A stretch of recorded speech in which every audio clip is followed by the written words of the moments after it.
मराठी कथा success story. Delivery boy बनला उपजिल्हाधिकारी.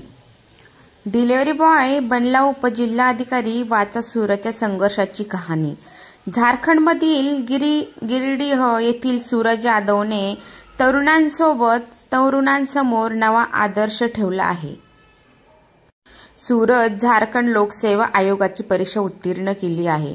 आता तो उपजिल्हाधिकारी बनला आहे. स्पर्धा परीक्षा पास झाल्यानंतर अनेकांचे नशीब चमकल्याचे तुम्ही ऐकले असेल. मात्र यामागे प्रचंड मेहनत आणि इच्छाशक्तीची आवश्यकता असते. अशातच झारखंडमधील गिरिडीह येथील सूरज यादवने तरुणांसमोर एक आदर्श निर्माण केला आहे. नवा आदर्श ठेवला आहे. सूरज परीक्षा उत्तीर्ण झाला आहे. आता तो उपजिल्हाधिकारी बनला आहे. विशेष म्हणजे सूरज यादव हा स्विगीमध्ये डिलिव्हरी बॉय म्हणून काम करत होता. डिलिव्हरी बॉय असताना त्यांनी अभ्यास पण केला. त्याने रॅपिडो बाईक देखील चालवलेली आहे. सूरजची कहाणी जाणून घेऊयात. झारखंड लोकसेवा आयोगाने काही दिवसापूर्वी संयुक्त नागरी सेवा मुख्य परीक्षा 2023चा निकाल जाहीर केला. मुख्य परीक्षा 22 ते 24 जून 2024 दरम्यान झाली होती. त्यानंतर पात्र उमेदवारांनी मुलाखत दिली होती. तब्बल 10 महिन्याच्या विलंबानंतर आता निकाल जाहीर झाला आहे. यात सूरजने घवघवीत यश मिळवले आहे. वडील करतात मजुरी.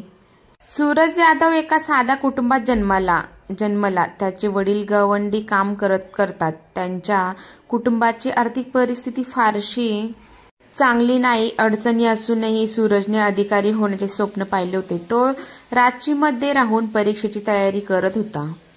त्याला घरून पैसेही मिळत नव्हते. त्यामुळे त्याने अभ्यासाचा खर्च भागवण्यासाठी डिलिव्हरी बॉय म्हणून काम केले. मित्रांनी केली मदत. सूरजकडे पुस्तकांसाठी पैसे नव्हते. त्यामुळे तो स्विगी आणि रॅपिडोमध्ये डिलिव्हरी बॉय म्हणून काम करायचा. सुरुवातीला त्याच्याकडे बाईक नव्हती. त्यावेळी त्याचे मित्र राजेश नायक आणि संदीप मंडल यांनी त्याला आर्थिक मदत केली. या दोघांनी शिष्यवृत्तीच्या पैशातून सूरजला एक जुनी बाईक खरेदी करून दिली होती. या बाईकच्या मदतीने सूरज रोज 5 तास डिलिव्हरीचे काम करायचा आणि त्यानंतर अभ्यास करायचा. पत्नीने दिली साथ. सूरजच्या यशात त्याच्या कुटुंबाचा मोठा वाटा आहे. त्याच्या पालकांनी त्याला नेहमी प्रेरित केले. बहिणीने सूरजच्या अभ्यासात अडथळा येऊ नये म्हणून सर्व कामे केली. सूरजच्या पत्नीनेही त्याला साथ दिली. कुटुंबाच्या सामूहिक संघर्ष आणि सहकार्यामुळे सूरज या परीक्षेत यश मिळवू शकला. दुसऱ्या प्रयत्नातच बनला अधिकारी. सूरज यादवने JPSC परीक्षेत 110वा क्रमांक मिळवला. तो गेल्या काही वर्षापासून परीक्षेची तयारी करत होता. हा त्याचा दुसरा प्रयत्न होता. यात त्याने घवघवीत यश मिळवले आहे. त्यामुळे सर्व स्तरातूनच त्याचे